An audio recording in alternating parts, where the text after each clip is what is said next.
Let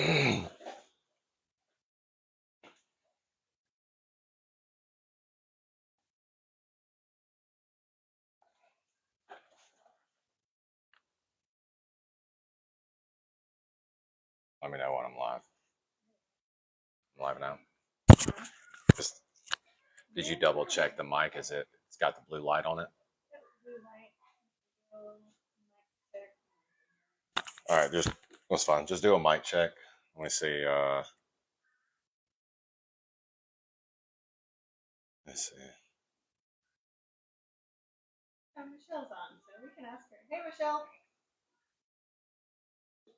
All right, what we're gonna do, guys, is everybody like TikTok is trying to throttle my posts. They're like we're getting stuck on getting to go live. YouTube is blocking us from going live. We will have this figured out. So what we're doing is we're going live on TikTok and Facebook, and we will be posting this live to the podcast at 9 p.m. So it's going to be about an hour live. Sorry, I'm doing a mic check. Yeah, we'll post. It will get posted tonight on our podcast and on our YouTube. So I appreciate everybody bearing with us through the technical difficulties. You got to understand when you talk about things that are controversial, people want to give you as much red tape as possible to jump through. So just set off the emergency service call. So you the police might stop by during this you did do an SOS. Did not mean to do that. But here we are. So. All right, let's see. Let me make sure. Michelle is the. Does the mic sound okay? Does all of the? Okay, I got loud and clear from Facebook, so that's good. Sweet. She said hey earlier, so she heard me. She heard you. I need her to hear me. Michelle, give us a thumbs up if the sound is good. Okay, no echoing. All of the bad stuff that was happening with our live at Energy Wellness.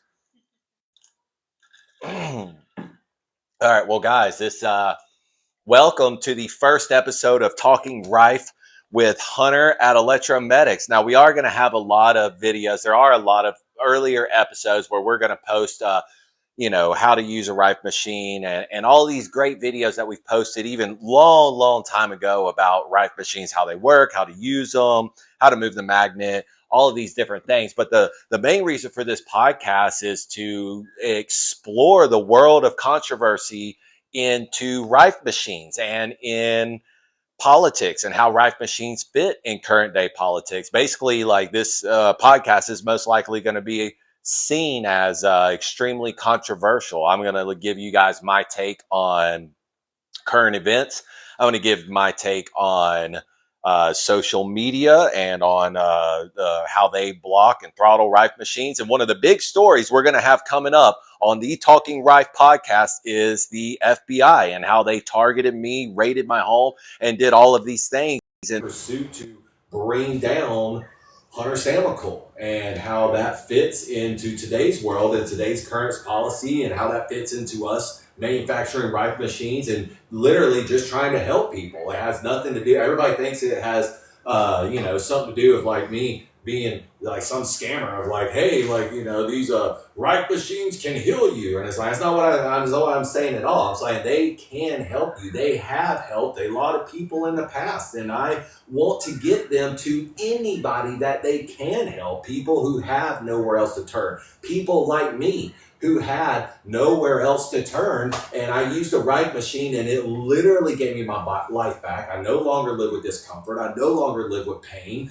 and there are many people out there that I hope that it can also promote healing in their body and give them a major part of their life back that they may be missing. So today, like I was saying, I'm going to get out of Rife machines for a minute. I just want y'all to know that is Talking Rife in the podcast, what it's going to be like, how it's going to fit into these episodes. And I'm going to tell y'all what I see right now. And we're going to start with, Iryna and Charlie Kirk. So, and this is going to be controversial. I can tell you right now, nobody is going to appreciate my view, but let it resonate with you. Let it stick with you. Try to understand as a whole. I do not mean things black and white in a sense. I like to talk about them in a gray area. I do not like to generalize things, and I like to try to understand in a sense of I want progression. I do not want to argue for victory. I do not want to win. I want to be open for conversation and conversing for progression and understanding, and that's it. And I have controversial takes on what's going on in the world right now. And I'm going to start with Iryna. That is the young 23-year-old that was stabbed to death on a public transport train in Charlotte, North Carolina. It's a 23-year-old girl. She's Ukrainian, but she is white. She does look very white. She's like very white with blonde hair. If she didn't talk and you just saw her passing by, you'd be like, that is a white girl. As a 23-year-old white girl who also happens to be maybe 90 pounds soaking wet.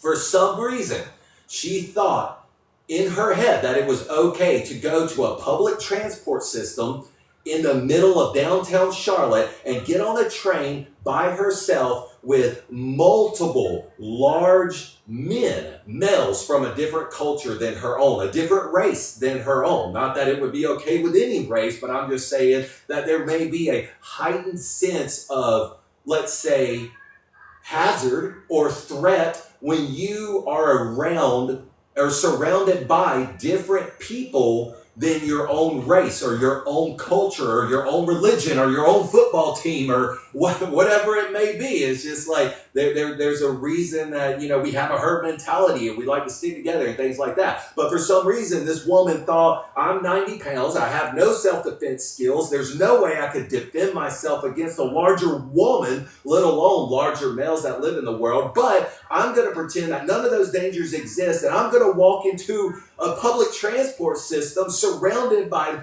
giant men comparatively to her, and I'm going to get on this public transport system and ride by myself with no concern of situational awareness, observation, or self-defense. And I do not say that because I'm not trying to defame her. I'm not trying to say that, hey, she doesn't have a right to do that. I'm not trying to say that, that her death wasn't a tragedy. It absolutely is a tragedy. That's why we're on this podcast. That's why we're talking about this. It's because it absolutely is a tragedy. But why? Why did she end up there? Why did she land there in that train system at that time? And all I can tell you right now from my own observation of all of this, and I don't have anybody to discuss. I would love to discuss somebody on this, and I would love to have further insight and understanding and progression. But the bottom line is, my own observation is that young woman found herself on that train because that is peak feminism. That is peak feminism and multiculturalism clashing on that subway train or public transport train in Charlotte, North Carolina. For some reason, a 90-pound, soaking wet at that, white, blonde woman thought it was okay to travel by herself in a downtown metropolitan area that has the highest crime rates, right? You don't have the highest crime rates out in rural America. You don't have the highest crime rates in suburbia and all of this other stuff. But you do have super high crime rates in major metropolitan areas. Charlotte, downtown Charlotte North Carolina, is a major metropolitan area. And they have the crime of a major metropolitan area. But for some reason, a 90-pound white girl with blonde hair thought it was perfectly okay to go out to a public transport system by herself at an odd time, I will give at that, and ride a train with a bunch of giant men around her that are from a different race and a different culture. That is peak feminism. Now, where's the peak multiculturalism at? Is that you have a African-American male, a black man who's probably in the range of what I can see on the video, 200 pounds, who is sitting there in that moment and thinks to himself, it is okay not just to hit, not just to bully, not just to manhandle, but to stab this person who is literally a third of my size, this female, this woman who is literally a third of my size in the neck. And that's fine. That's okay. That is peak Black Lives Matter. That is peak multiculturalism. That is literally, and the other passengers sitting there are a great example of that as well. It's like the idea of running through your head of what, okay, this girl just got stabbed, this man just hit this girl. If you didn't realize she had gotten stabbed before you saw the pool of blood on the floor and her fall out and bleed out, whatever it may be, you're still just sitting there of like, well, that's not my problem. And it's like, how did we as a society even end up there? And a great example of that is, again, peak feminism, peak multiculturalism, and that is evil attacking evil. That is the dead burying the dead. Now, I am a godly man, and I sit there day to day. I was stressed out. I was upset. I was thinking to myself, like, man, like, what can we do as fellow countrymen? What can I do as a fellow God-fearing man? What can I do as a fellow citizen who just wants to, better his community, who wants to generally protect young women, the sick, the elderly, the weak? I'm a father of a 17-month-old girl. I also have a wife. I was raised with a mom, a grandmother, and a sister. My grandfather died several years ago, and he was about the only man in my life. So I've always been surrounded by women, and my natural instinct to want to protect women and to help women and everything else is great. So when I saw this story, my emotions ran deep, and all I could think about is, what can we do? What can we do as men? Like, we got to do something. We got to fight. We got to stand up. We got to talk. We got to call our representatives. We got to, fund law enforcement, discredit law enforcement, whatever. What is missing here? Why is this even happening in our society? And then I was running. I like to run a lot. I generally try to do it every day, and I was running. I could sit here, and I was living with this hate, living with emotion. And I'm trying to think, like, why is this happening? What can I do? And God, he let me know during that run that this is not your fight. That, yes, there is evil in the world. Evil is on both sides. While you may see Iryna as someone who is a woman that you have a natural instinct to protect, that you don't think should have to be afraid to ride on a public transport system, and that you don't think should have to succumb to such brutal circumstances in what's considered a civilized society, she did. And it was at the forefront of what she believed and stood for. And I know that's going to be controversial. I know a lot of people aren't going to take to that. I know a lot of people aren't going to agree with that. And what God was letting me know was to take a step back.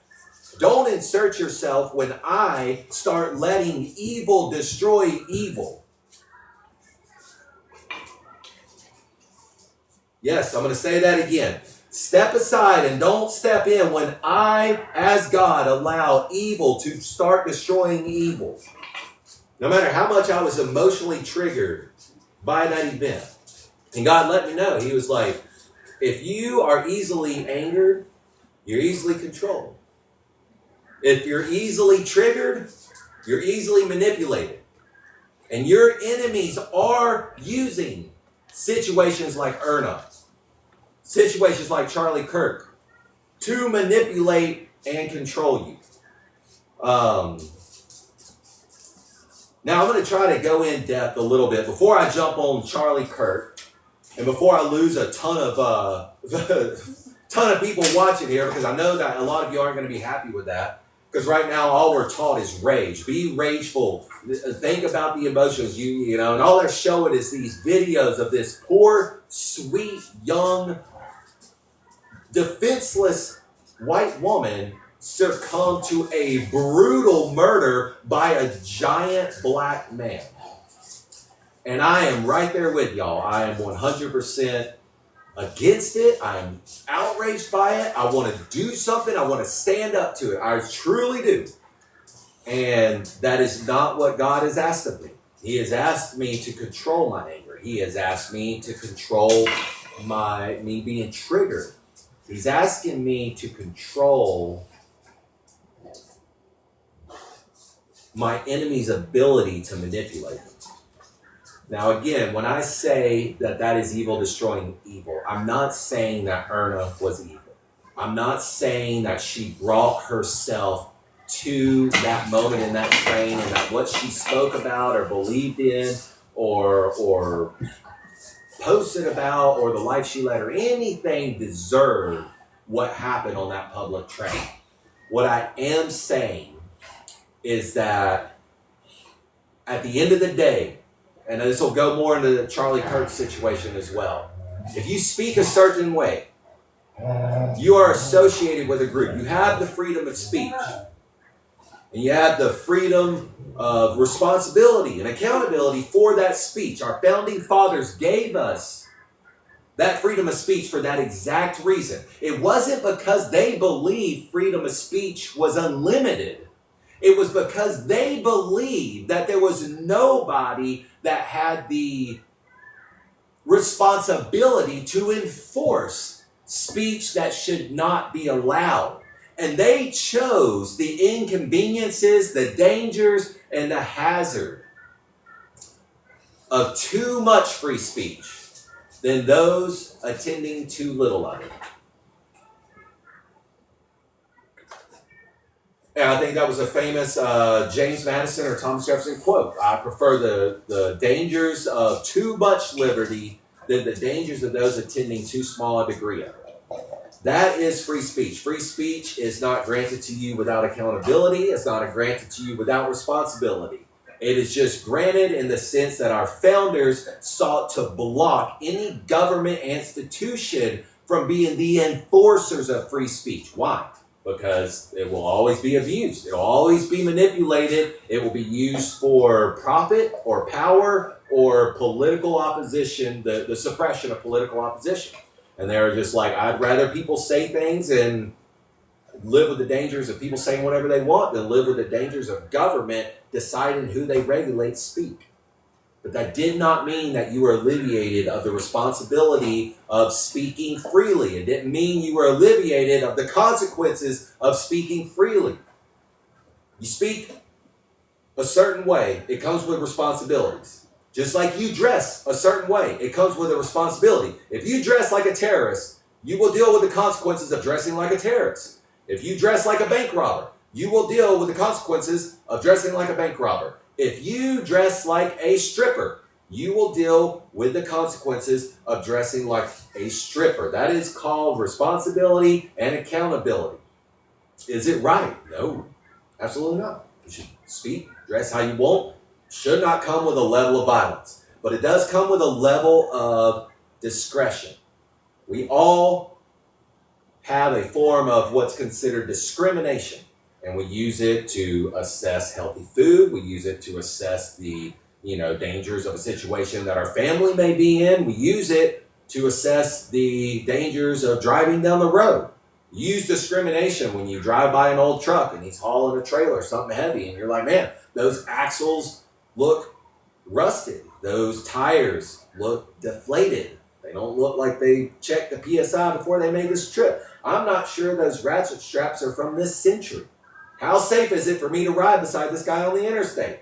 What do? You move on past him or you slow way down, increase following distance. And the same thing comes with how somebody dresses. If I walk around with paint-covered overalls and dust all in my hair and everything else, I expect it to get treated like a construction worker. If I walk around in a suit, I generally think that people are going to approach me and expect me to be able to speak proper, clear, and concise English and to be able to talk business or finance and accounts and politics. Just like if I was dressed in a bikini and I was wearing other provocative things, maybe carrying around, sex toys or whatever. I would expect people to think that I was some male, stripper or Chippendale or what was that famous movie? Bigelow, a male gigolo, whatever it's called. So your words are the exact same way. You're not alleviated from the responsibility of your words and your actions. You ride with an outlaw, you die with an outlaw. And it's not saying that is right. It's not saying that the government will go and enforce, okay, you said this, that means you died with these bunch of criminals. That's not what we're saying. We're just saying that in society, you will be attacked that way. If you are a group that is on the right, and you know the left is attacking the group on the right, regardless of how the federal government or the justice system or law enforcement or anybody else should handle that, regardless, is you are painting, you are associating with a group that is under attack. Everybody throughout history seemed to understand that. I'm a Christian. I associate with Christians. All right, well, they're sawing people's heads off for being a Christian. I know that they could come saw my head off for being a Christian. I'm a Christian, so I'm associating and affiliating myself with Christians. I understand the consequences. Regardless if it was illegal to do that, people are doing that. They accepted that responsibility. When you decide to be a feminist, you need to accept the responsibility of being a feminist. When you decide to be multiculturalism, you should accept the responsibilities of multiculturalism.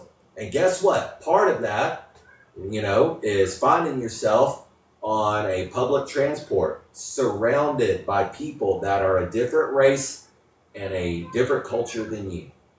And that can lead to violence. You can go to a football stadium of all the same color, all the same race, and all the same culture. And if you wear a different football jersey than them, your chances of hazard, danger, or bodily harm are drastically increased. Why would you expect it to be any different with a race, with a culture, with a religion, or with politics? That's the danger, that's the poison, the toxicity of multiculturalism. That is the toxicity of feminism, is putting it in young girls' minds. She was a kid, 23 years old. She was a kid and decided that she was safe enough, 90 pounds, white, blonde hair. She was pretty, and she decided that she is perfectly safe to go on public transport in the middle of downtown Charlotte, North Carolina.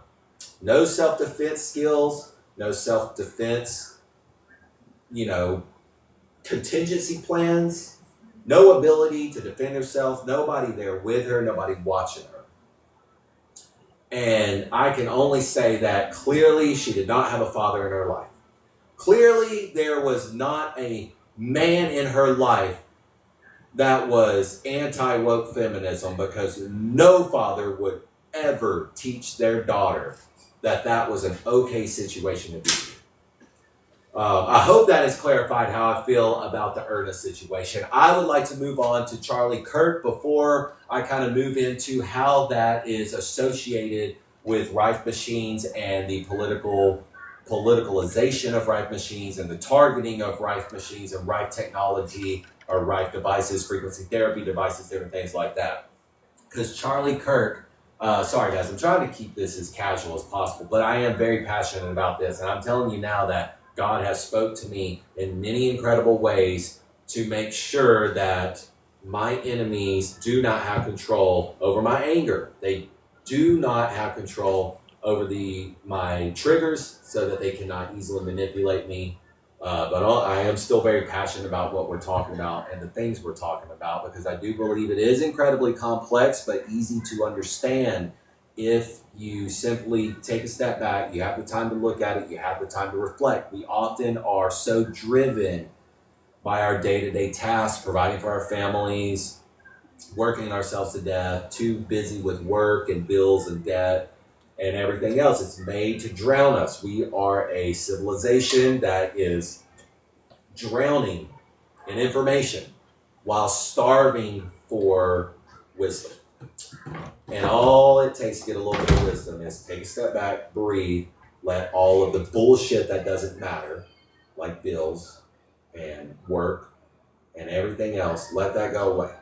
And take a moment to sit back and look at your communities, look what's going on in them, and understand who may be benefiting for things being the way that they're being. It's as simple as that. But I am trying to keep it casual. As you can see, I'm clearly drinking very healthy, clean water. You definitely don't sound angry at all. And I'm not angry at all. No, but I do want everybody to know that we are going to be doing a Talking Rife podcast. Our goal is every night at 8. I know, Bruce. I know you're upset because you know Dad's upset. I had to up my security. I got 2 cane Corsos now. Back up. Go. And I really hope that you guys can join us for as much of that as everything. Again, it's going to be about current things going on, current politics, and how Rife machines tie into that, and how we navigate that as a society, as an industry, as a community. Because I do believe Rife therapy, Rife technology, Rife devices, frequency therapy, and everything like that is an industry as a whole, and it is under attack. It's under attack in the modern day, healthcare world. There's a lot of people for it. There's a lot of people against it. There's the people who make the most money from healthcare that are trying to make sure either they can monetize off of it, or that you don't find it, so that they can keep monetizing off the stuff that it may make obsolete. So Charlie Kirk. Oh boy, this is a good one. So you find a gentleman who it's a tragedy, first off. Tragedy. Charlie Kirk, tragedy. Should not happen. Should not happen in a modern day civilization. Should not happen in America, period. Why is crime so bad? We've done nothing but give freedoms away. We've eliminated freedom so that this doesn't happen. We've given law enforcement unprecedented power so that this doesn't happen. Where we allow them to drive tanks down the street. We allow them to make illegal DUI checkpoint stops and everything else, roadblocks that violate the 4th Amendment and everything else. We allow them to arrest you for whatever. We say, all right, it's okay. Go arrest that person. And what does the common working man say? Well, if you did nothing wrong, you figure it out in court. We've given them all that power, even though that's illegal. That's not the way the Constitution is written. That's not the way law enforcement is supposed to be. That's not how criminal justice works. But we've given them that power, and look what we've gotten back in return. You got the Iryna situation in return. You got Charlie Kirk in return, right? Because we allow our governments to make all universities gun-free zones. If you, as a law-abiding American, get caught with a gun for self-defense, with a concealed carry, and all the laws you follow, and you were caught on a university with a gun, you would go to jail for 15 plus years. That is a federal charge. That is a felony, and it carries a weight of up to 15 years. But our universities aren't safer. And I think it's as much as our politicians' fault, as it is the university's fault, as it is our judges' fault, as it is law enforcement's fault. And that's what we kind of get to, is like, where is accountability? And what I mean by that is, let's break that down. All right, so let's start with the president. Where's the accountability? Because every president is just like, well, I can't do nothing because of Congress. And then Congress is like, well, we can't do nothing because it's the Democrats. Or we can't do nothing because it's the Republicans. All right, so military. Well, we're just following orders. We have to follow orders, okay? Well, let's look at law enforcement. Law enforcement, well, we just enforce the law. We don't like it either. We just enforce the law. All right, let's look at voters. Well, I just voted for the lesser of two evils. Okay, where's the accountability at? Not a single place in the pyramid was there a single ounce of accountability. We're all responsible for it. The president is responsible for accountability. Why can your executive branch not get anything done? Congress is responsible for accountability. I'm sorry, I'm brain farm right now. You got executive, judicial, and legislative. Why can the legislative branch of our government not get anything done? Military, just follow orders. All right, well, where's your accountability? They just followed orders in Nazi Germany. What did the Nuremberg trials reveal when troops just follow orders? Where's the accountability? Law enforcement. We just enforce the laws. All right, well, what the fuck is officer discretion? Has anybody heard of that? Go look it up. Officer discretion. What is that? All right, so you don't just enforce the laws then. You actually have judicial grants to use officer discretion of when to enforce the law. Voting for the lesser of two evils. I've never heard so much irresponsibility in my life. Then, well, I just voted for the lesser of two evils. All right. Well, why don't vote in that system then? Vote for something else. You can go to a ballot box and write somebody in. You think it was different from one to the other? You think it's a different? I'm shocked when people think that the person that they voted for would have won either way, whether the votes went one way or another. I see it all the time. I know people who have ran against lifelong mayors, and I can go to everybody in that town and ask them who they voted for that election, and everybody will say the other guy. But somehow the lifelong mayor still won. A great example of that. Battle of Athens, Tennessee, 1946. You have an accountability as a voter. Voting for the lesser of two evils is still a vote for evil. You have responsibility, you have accountability. You want your president to be accountable. You want the legislative branch to be accountable. You want military, law enforcement to be accountable. The voter has to be accountable as well. And that brings us to the Charlie Kirk situation. Charlie Kirk is someone that I actually admired. I won't say, just like admire, he's one of my heroes. I just appreciated what he did. Someone who went out of their way to go to places to give everybody a voice to have diplomatic conversation. Not just diplomatic conversation, but he was like, I'm bringing two majorly controversial sides of the political spectrum in a place where you can have true diplomatic conversation about your side. And you can voice your opinion, your facts, your evidence for your side against the other. Obviously, he was a part of one of those political sides, that on the side of the political spectrum. But I do not think that generally that took away from what he was doing. And it's like, well, you all have a voice. You all can come bring your evidence, your facts, your opinion, your perspective against mine. And let's have it in a diplomatic conversation. And he was killed for that. People did not like that. And so they killed him for it. He's 31 years old. He had a wife and two kids. I do appreciate that, he would not be scared into silence when the violence ramped up, when people made threats and all these other things. Is he was like, nope, we're still going to go on tour.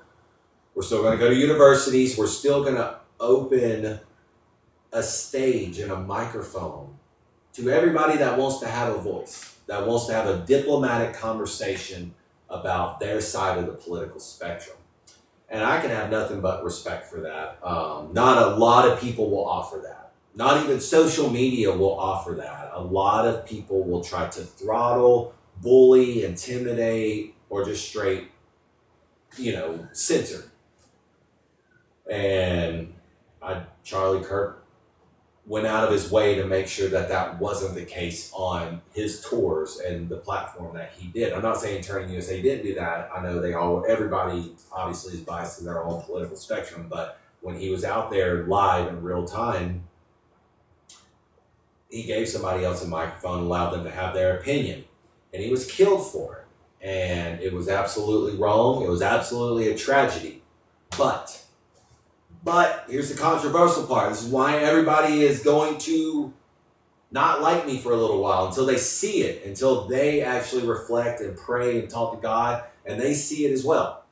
Is Charlie Kirk went out of his way to associate not just with Republicans, but with MAGA Republicans, with Trump, under some very controversial things. And there were groups openly calling for violence against this, regardless of how law enforcement responded to it. Rather it was, no, you can't do it, yes, you can do it, or we're going to send military after you, or you get the death penalty if you attack them for saying that. It doesn't matter how law enforcement was responding to it. The bottom line is groups are calling for violence against people who associate with that. That means you are now currently wearing the responsibility of speaking like that. And that is what I mean by it is evil destroying evil. Now, I'm not here to openly call Trump evil. I'm not here to openly call our elected officials evil or federal government evil or anything like that. I'm really not trying to say that. But unfortunately, and I mean these as individuals, people, like Trump's an individual and Charlie Kirk is an individual, Iryna is an individual, but unfortunately, we live in the system operates as a whole. And as a whole, this system inherently supports and funds things that are evil, period. Both sides. I'm not going to go into detail of both sides. Both sides are wrong. Both sides are evil. Does that mean you as a person who I voted Republican makes me evil? No, it doesn't. It means that you are associated, that you are affiliated with things that are evil, with things that people throughout the world are openly calling evil and saying they are going to commit acts of violence against. So if you're going to affiliate with it, then you are accepting that responsibility. You're also accepting the responsibility of defending yourself against that violence that could be brought against you because you affiliated with it. Is that right? No. Is it against the law? Yes. As far as I know, unless someone shows me different, that generally, yes, that is considered terrorism. When you threaten harm or harm somebody for political motivation or a political cause, that is considered terrorism, which means if you seek to silence someone because they speak about something you disagree with politically, that makes you a terrorist. That makes you involved in acts of terrorism. And as far as I know, unless some law has changed, is that yes, in the United States, acts of terrorism are illegal. Does that mean that every cop arrests you for it? No. Does that mean that every judge sentences somebody for it? No. Does that mean that the FBI and other federal law enforcement always open up investigations against people who do that? No, it doesn't. But that doesn't mean it's not illegal. And so I think that is where you really have to find yourself, and you have to open yourself up to God, and you have to speak to Him, and you have to allow Him to show you back to you. Let me think about what it was, because the Iryna and the Charlie Kirk, like it really did resonate with me. It made me angry. It made me emotional.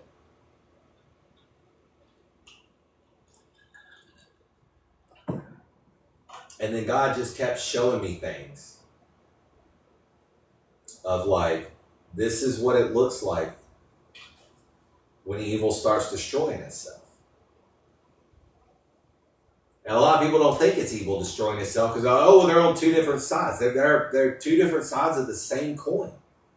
How much of your own poison can you drink before you destroy yourself?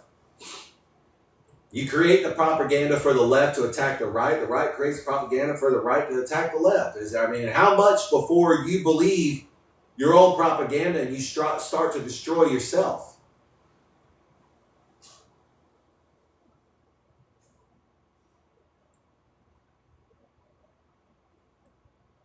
Because that's what you see going on and happening right now.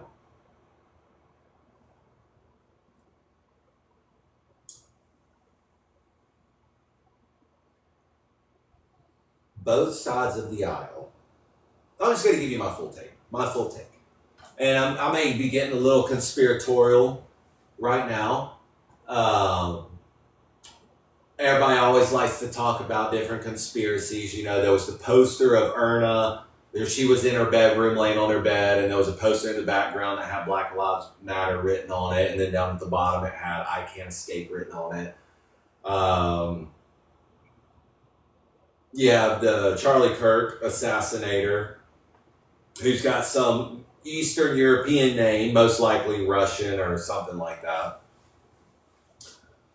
And I mean, of course, the photo they show of him, he's holding a AK-47. Nothing's a dead giveaway that you're involved with some kind of terrorism or Eastern European country or Europe or anything like an AK-47. Just show me how you reload your rifle, and I can tell you where you're from. I can tell you who trained you, anyways. But that is, under suspicion. Everybody's throwing out wild theories right now. And then, of course, you got the MAGA group on one side. They're always like, oh, well, Trump's playing 7D chess and all of this stuff. And I was like, well, my theory, if Trump is playing 7D chess, you see the militarization of D.C., you see the militarization of Chicago, and now Trump has already publicly spoke about moving on to New Orleans next or anything else. Well, it could easily, if I wanted to manufacture events to get MAGA and the right and just white people behind me, I mean, Charlie Kirk and Iryna, perfect. And they're being spread like wildfire. What is everybody doing?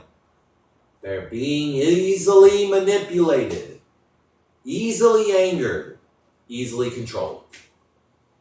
Because now there will be unwavering support for troops in Chicago. And I'm not saying one way or the other. I'm not telling you what I think about that. I know Chicago's a freaking cesspool. I know something has to be done. It's not the way I would handle it as president, but it's the way that Trump is handling it as president. Do I think it's constitutional? No, not really. But Iryna, Charlie Kirk, that's a great way to get support for doing just that. Now you're going to have everybody cheering for it, right? Like the guy on the subway. Well, he should get the death penalty. I agree. You stabbed a 23-year-old girl in the throat for nothing. Like, death penalty. But I like to think about how careful we hand powers like that to an executive branch that can just call for the death penalty for whatever crime. And I know that this is going to be a stretch for a lot of people. And it's today, you stab somebody, a giant black man stabbed a 90-pound white girl in the throat, unprovoked, in a public transport system. And you're calling for the death penalty for that. Everybody's cheering for Trump, calling for that today. Well, tomorrow it's who's the next people that say that MAGA says is a criminal. Everybody's cheering for the bombs that were dropped on the Venezuelan gang members running drugs. And I was like, I don't remember the death penalty being the sentence for drug trafficking. I'm sorry. Everybody can say whatever they want, and I guarantee you, every single person on my social media or that says something about that has trafficked or used drugs at one point in their life. And so to say that dropping a bomb on drug traffickers without any due process, anything at all, is suddenly something we cheer for, well, I would just be careful. I'm like, well, what's the next one? Right? Because 2 weeks to flatten the curve really turned into wear a mask and take this experimental vaccine if you want to work, like real quick. And for some reason, people can't make the same connection when they see our executive branch that are just like, hey, we drop bombs on whoever we deem a criminal. And they were criminals trafficking drugs. And I'm like, everybody I know, every single person I know has trafficked drugs at one point or another. It's like, so I did not know that was the death penalty. I don't think any of them knew it was the death penalty. Because we wouldn't have done it. That's an extreme penalty. I'm not okay with that. So that's why whenever he starts calling out the death penalty for this black man who stabbed this little girl in the throat on a train, which happens often. A lot of people may not think it does. It does. This is just the one that was publicized by the right. by MAGA. And now you have people cheering for that, which again, I'm for. I absolutely think like this crazy psychopathic person should be put to death for doing what he did. But I do not think that the executive branch, federal police, and our government has the right to just dictate that whenever they want. I think that those powers have to be delegated very carefully, and they have to be very regulated. Because I don't want tomorrow what was Venezuelan terrorists, drug smugglers on a boat being bombed. Like, I don't know who they were. That could have been some rich CEO in Venezuela that was just out on this boat. I don't know. None of you know. We just know what we were told. We were told that it was Venezuelan MS-13 trained Argua gangbangers that had a bomb dropped on them. And it's for the betterment of the American people. That we can just murder people at will whenever we feel like it. Just like the last time Trump was in office. Decided to drop a bomb on the Iranian general or whatever while he was visiting Turkey or whatever other country. And it's just like, man, I hear you. But when does this Iranian general, who is a known enemy of the United States, become some random person on a subway train in New York? And it's like, we have the ability to call for murder whenever we feel like it. That's where we got to be careful with that. That's where I don't agree with that. Because I don't want it to be next, like, MAGA is already saying, well, if you come here illegally, you're a criminal. Okay, well, so first it's Venezuelan drug traffickers, terrorists, MS-13 trained Argua. Next, it's illegal immigrants who just crossed the border, which I don't think they should do, and I do think should be illegal. But I don't think they should be killed for it. I don't think they should be murdered for it. I don't think you should drop bombs on them. I don't think you can just take them to a courthouse and put them in the electric chair. I think generally the punishment should be fitting of the crime.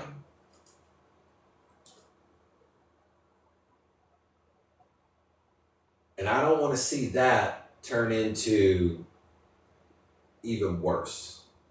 Because I know what it's like to be targeted by federal law enforcement depending on who's in office.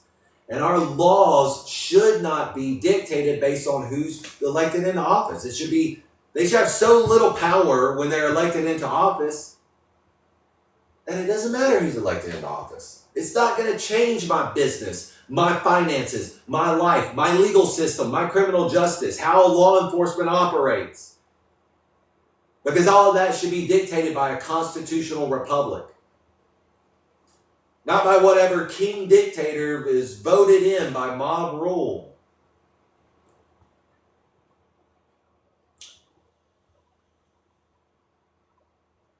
So how do Rife machines tie into all this? So that's my take on all that. I know it's controversial. I'm sorry. I think it's a tragedy. Charlie Kirk being killed for what he did. Tragedy. Iryna being killed. Absolute tragedy.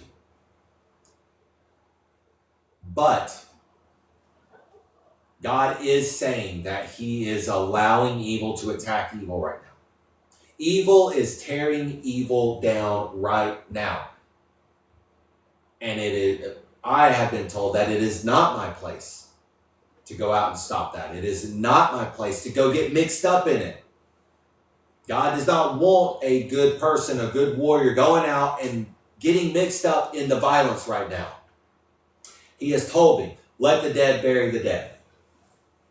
You ride with an outlaw, you die with an outlaw. You want to go out and cheer for multiculturalism, Black Lives Matter? You have the right to do that. You have the freedom to do that. But guess what? A lot of people have pledged violence against that. You have to take responsibility if that violence comes your way. You want to go out and be pro-gun, anti-abortion, pro-Trump, pro-illegal immigration, all these things? You have freedom to do that. I'm not saying one side's right, one side's wrong, anything like that. I do have my take on everything. It's a little bit different than the left and the right, but I have my take on everything. But if you want to go out and do that, you have the right to do that. But you are accepting the responsibility of wearing that opinion, just like Charlie Kirk.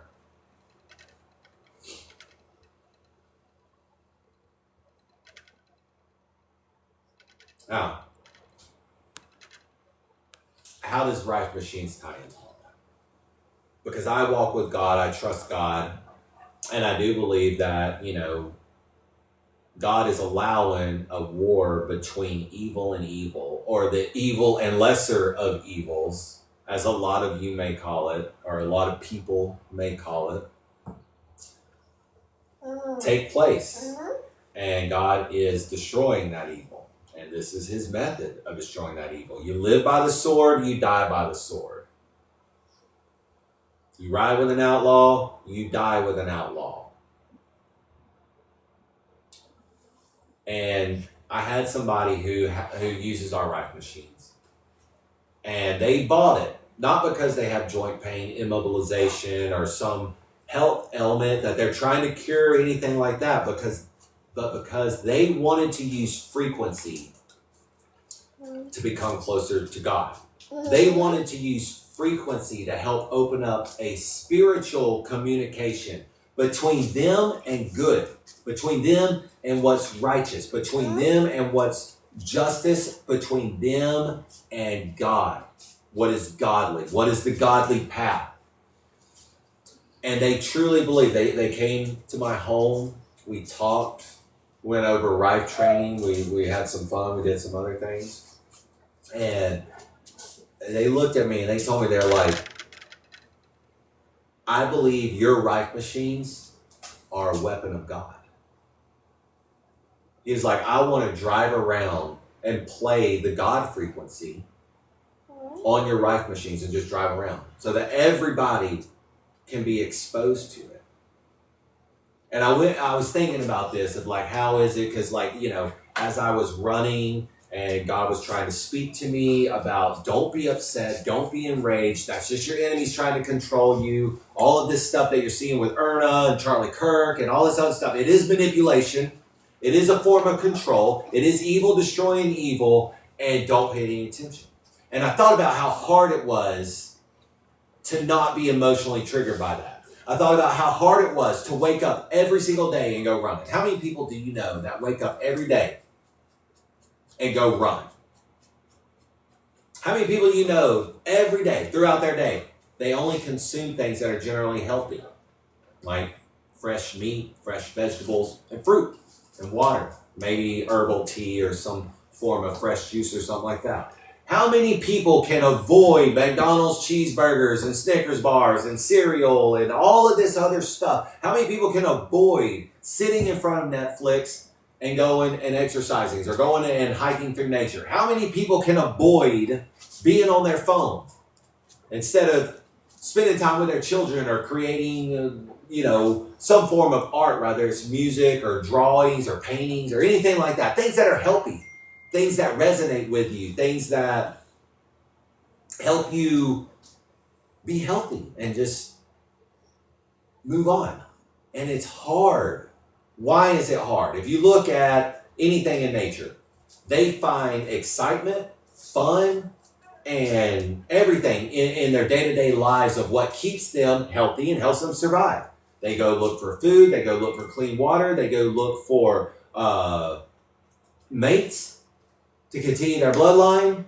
And that's just what they do. They're animals, and they stay healthy, they stay fit, they stay active, and they eat their diet. So why is it that humans are so attracted to sugar? Go give a bowl of sugar to a dog or a steak, a freshly cooked steak. Which one is that dog going to take? I'm not saying he won't eat the sugar. I'm saying which one's going to pick over the other. But why are humans the opposite? Why is it so easy to crave a McDonald's double cheeseburger over freshly cooked asparagus and zucchini? Why is it so much easily accessed? Why do we crave drinking a Dr. Pepper or a cup of sugar coffee over water? Why is it so hard to run? Something that should be the easiest thing in the world to do. You were literally designed to get up and move. How many of you go walk every single day?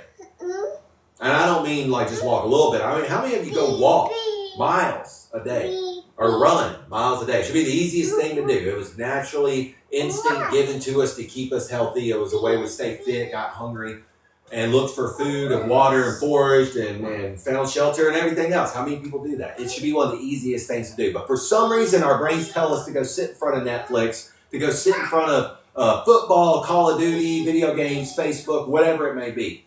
The most unhealthy thing that you can do for your body.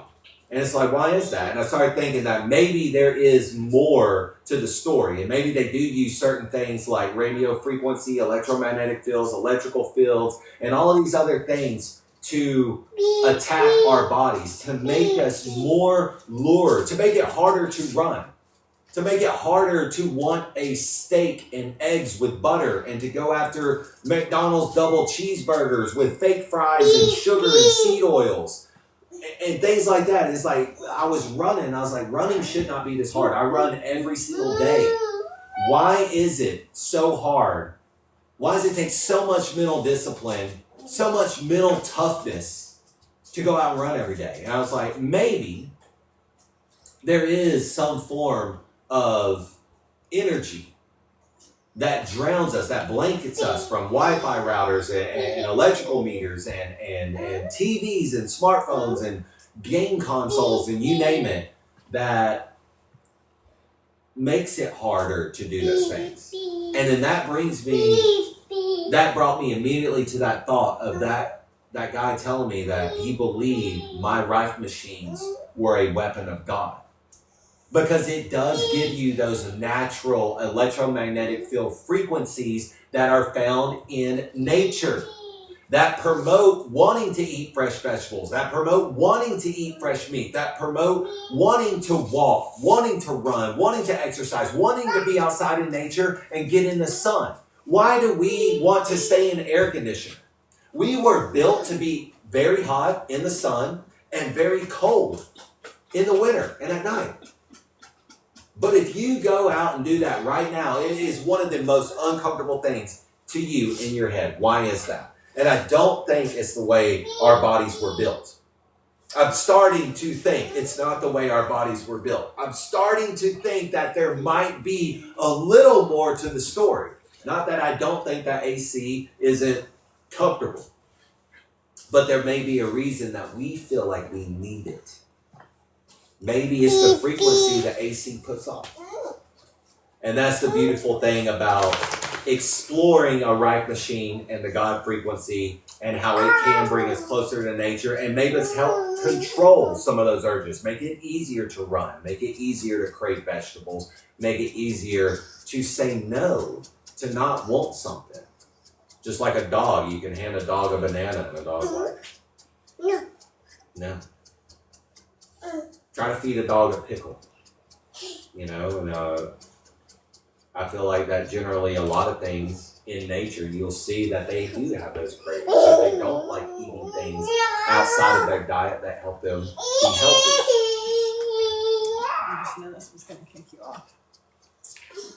All right, well, guys, that's about my hour-long live that I have going for y'all right now. I really hope you guys have enjoyed that. Tune back in with us tomorrow. We are going to be discussing more current events. We're going to be discussing more Rife machines. Of course, we'll be on here talking about how to use Rife machines, how they work, how they've helped people. I think this was just an incredible time, an incredible moment for a podcast that actually discussed real-world controversial things going on. Everybody finds themselves on one side of the coin or the other, and I think it is important to talk about the controversial truth that everybody's trying to make too uncomfortable to talk about. So we will be discussing more of those things on the show as well. We're going to have special guests on the show, and they're going to share their experience and things like that as well. If you guys have anything that you see on here that you want to talk about, that you would be excited to hear about or hear my thoughts on or anything like that, please let us know. And we just look forward to having you again next time.